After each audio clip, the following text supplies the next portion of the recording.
कक्षा 10वीं के ऐसे विद्यार्थी जो मध्य प्रदेश की जो मुख्य परीक्षा हुई थी उसमें फेल हो गए।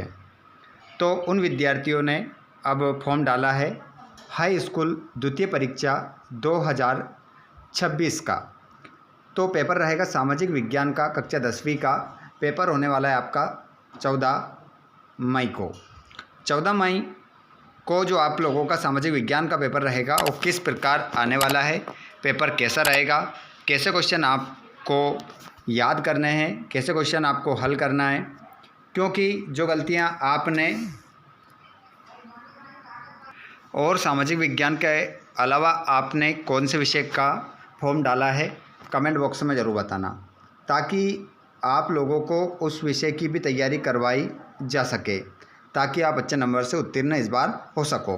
देखिए, सेकंड चांस आप लोगों को मिल रहा है हाई स्कूल सेकंड एग्जामिनेशन। तो यहाँ पर सभी विद्यार्थियों का स्वागत है, जितने भी स्टूडेंट क्लास में जुड़ चुके हैं। आप सभी एक बार इस वीडियो को अपने दोस्तों के साथ ज़रूर शेयर कर दें।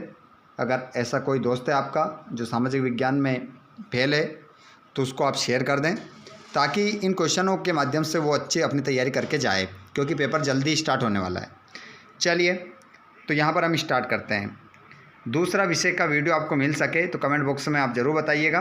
चैनल को सब्सक्राइब कर लीजिएगा, घंटी बटन कॉल पर ज़रूर करना। ये वीडियो आपको पसंद आए तो वीडियो को लाइक भी ज़रूर करना करेंगे। आइए, इंग्लिश मीडियम वाले और हिंदी मीडियम के सभी विद्यार्थी क्लास में जुड़ जाइए। कौन कौन क्लास में से भैया ऐड हो चुका है क्लास में, और कौन कौन ने अभी तक अपने दोस्तों को भी उठा दिया है, शेयर कर दिया सभी को। नहीं उठ रहे हो तो जल्दी से कॉल कर दो। हाँ, पेपर का पूरा हल आ चुका है, जल्दी से उनको शेयर कर दीजिए एक बार। पेपर का पहला क्वेश्चन सही विकल्प चुनकर लिखिए।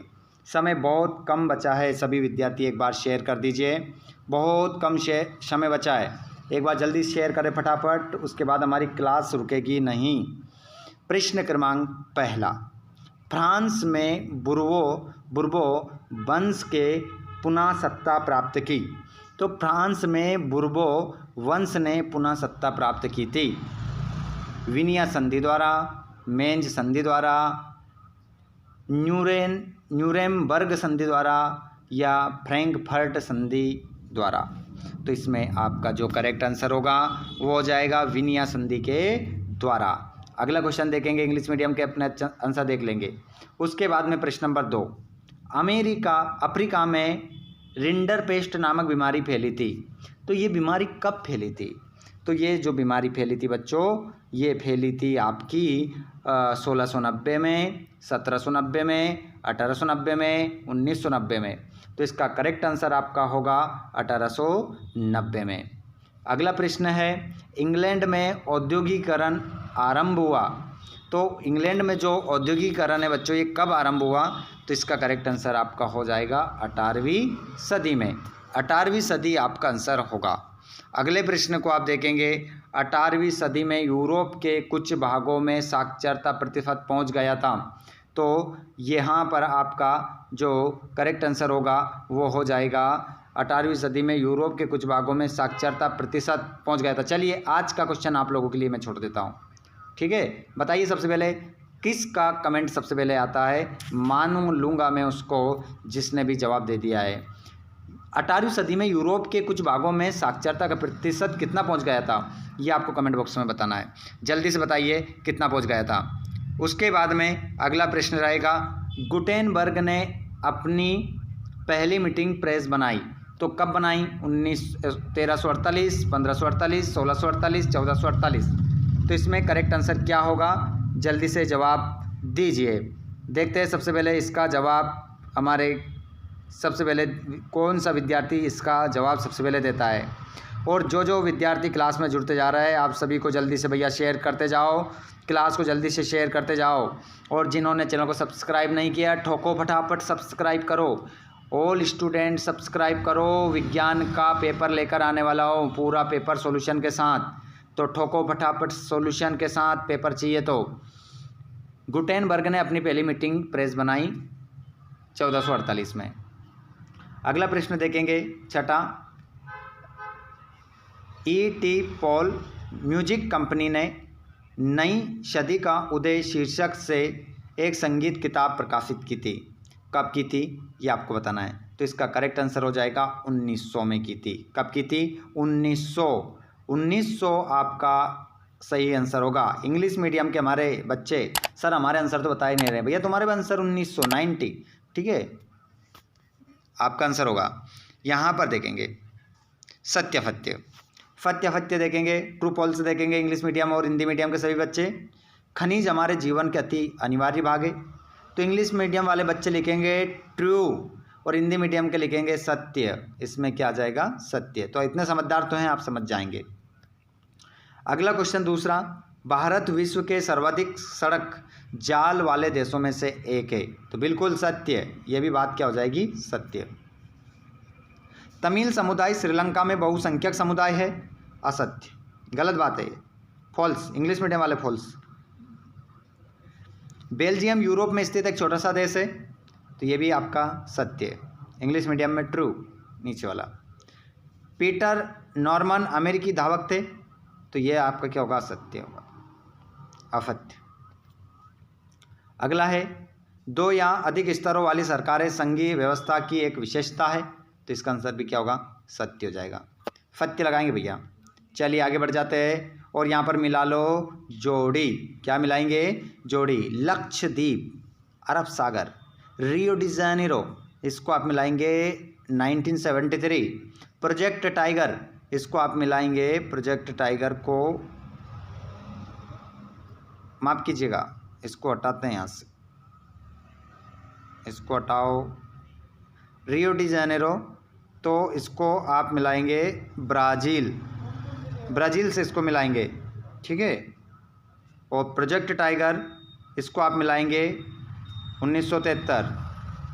टकसाल रसायन इसको मिलाएंगे आप हिमालयन यव और हीराकुंड बांध, महानदी और कर्तन दहन प्रणाली, झूमिंग,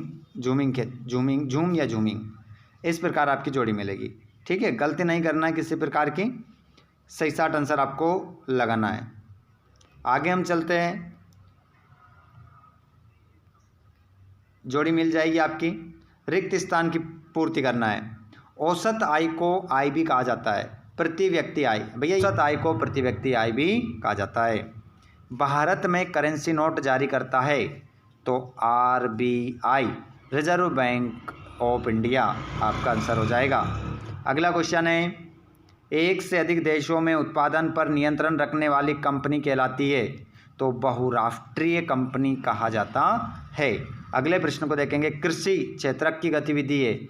जो कृषि होती है ना, वो प्राथमिक क्षेत्र की क्या होती है? गतिविधि होती है। अगला क्वेश्चन है, देश का प्रथम सफल सूती वस्त्र कारखाना 1854 में लगाया गया था। कहाँ? तो कावसजी डाबर में लगाया गया था। अगले क्वेश्चन को आप देखेंगे, यहाँ पर दुकान, फैक्ट्री या दफ्तर के अंदर जाने का रास्ता रोकना कहलाता है तो क्या कहलाता है? अतिक्रमण। क्या कहलाता है? अतिक्रमण कहलाता है। और 1922 में गांधी जी ने आंदोलन वापस लेने का फैसला किया था। कौन सा आंदोलन? असहयोग आंदोलन। एक शब्द में उत्तर देंगे यहाँ पर, प्रति 1000 लड़कों पर लड़कियों की संख्या को क्या कहते हैं? तो उसे कहते हैं भैया लिंगानुपात आपका सही उत्तर यहाँ पर हो जाएगा। लिंगानुपात आप आंसर लगाएंगे। आगे चलिए, नेपाल संघीय गणराज्य कब बना? तो नेपाल जो है संघीय गणराज्य कब बना? तो ये 28 दिसंबर 2007 में बना। तारीख मत भूल जाइएगा। नींद में से उठ जाना, गारंटी के साथ कह रहा हूँ, नहीं तो ये नींद तुम्हें लेकर डूब जाएगी। जल्दी से बिस्तर को छोड़ दो, नहा लो, धो लो। क्लास को लेने के बाद नहाना धोना भैया, नहीं तो मोबाइल लेके चले जाओ नहाने धोने। ऐसा काम नहीं करना है। अच्छे से पहले क्लास लो, उसके बाद सारे के सारे नहाने जाएंगे और नहाने के बाद अच्छे से और रिवीजन करेंगे, ठीक है। भारत में राजनीतिक दलों को मान्यता कौन देता है? तो भारत में राजनीतिक दलों को मान्यता कौन देता है? तो ये देता है निर्वाचन आयोग। भैया यहाँ पर चलिए, भारत में राजनीतिक दलों को मान्यता कौन प्रदान करता है? निर्वाचन आयोग। अगला क्वेश्चन, सामाजिक विविधताओं में सामंजस्य किस शासन व्यवस्था का गुण है? तो आंसर हो जाएगा लोकतांत्रिक व्यवस्थाएं। लोकतांत्रिक व्यवस्थाएं आपका आंसर होगा, लोकतांत्रिक व्यवस्थाएं। अगला क्वेश्चन है, स्पिनिंग जेनी मशीन किसने बनाई थी? तो स्पिनिंग जेनी मशीन जो थी हरग्रीव्स ने बनाई थी। हरग्रीव्स आपका आंसर हो जाएगा। आगे चलते हैं, लोकतंत्र की चुनौतियों से निपटने के लिए सुझाव क्या कहलाते हैं? इस प्रश्न का जवाब मेरे सभी क्लास 10th के जो टॉपर हैं वो जवाब देंगे। तो बताओ, लोकतंत्र की चुनौतियों से निपटने के लिए जो सुझाव है वो क्या कहलाते हैं? अब मुझे पता चलेगा कि वास्तव में आपको नींद आ भी रही है या नहीं आ रही है। क्वेश्चन ऐसा है कि नींद आपकी चुटकियों में भग जाएगी। बताओ इसका जवाब क्या होगा? कमेंट बॉक्स में छाप दो, छाप देना इसका आंसर कमेंट बॉक्स में। अगला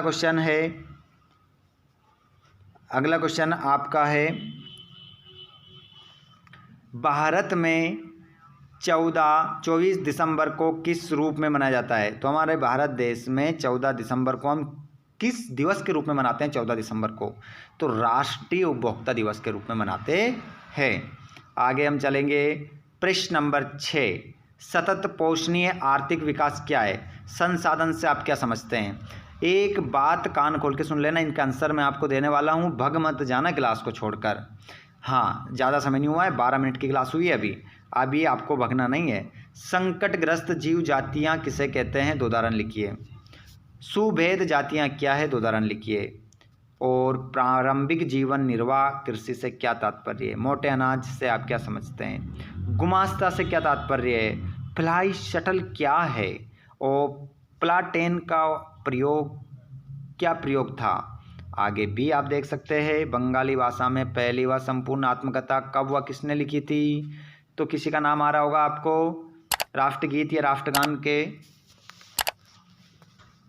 तो प्रश्न क्रमांक आपका 11वां है, एप्रो अमेरिकी कौन कहलाते हैं? समरूप समाज की कोई 2 विशेषताएं लिखिए। आगे भी आप देख सकते हैं, लोकतंत्र की कोई 4 विशेषताएं लिखिए। इन सभी प्रश्नों के आंसर बताएंगे या नहीं बताएंगे? एक ही क्वेश्चन चल रहा होगा दिमाग में। अरे शांति रख लो मेरे भाई, आंसर मिलेंगे इन सभी प्रश्नों के आंसर। इनमें जो भी प्रश्न आप देख रहे हैं, आप लोगों के लिए हमने एक सुविधा प्रदान कर रखी है हमारे टेलीग्राम चैनल की। और तो और अब हमने व्हाट्सएप ग्रुप भी आप लोगों के लिए लेकर आ चुके हैं, जिसकी लिंक भी आपको डिस्क्रिप्शन में दे दी है। या तो आप टेलीग्राम से जुड़ जाओ या व्हाट्सएप पर जुड़ जाओ और कमेंट बॉक्स में बता दो इनमें से कौन से प्रश्न का आंसर चाहिए। खनिजों का संरक्षण क्यों आवश्यक है? देख सकते हैं पूरा क्वेश्चन पेपर। मानचित्र में क्या दर्शाना है? मानचित्र के वीडियो भी आपको मिल जाएंगे, ठीक है? तो आप सभी इसको देख लो अच्छे से, पूरा क्वेश्चन पेपर देख लीजिए 23 तक, और 23 तक पूरा पेपर हल करके ही आप आएंगे। अब इनमें से कौन से प्रश्न का आंसर आपको चाहिए आप हमें कमेंट बॉक्स में बता दो, फटाफट बता दो। व्हाट्सअप लिंक में बता दो, व्हाट्सअप में ज्वाइन हो जाओ, टेलीग्राम से ज्वाइन हो जाओ, और आंसर आपको मैं तुरंत सेंड करूंगा, तुरंत के। इनमें से बहुत सारे प्रश्न तो आपको आते होंगे, जो नहीं आता है कमेंट बॉक्स में बताओ, ठीक है? तो यहाँ पर हमारी क्लास समाप्त होती है। मिलते हैं हम अब विज्ञान के साथ। आप सभी का बहुत बहुत धन्यवाद। Thanks for watching.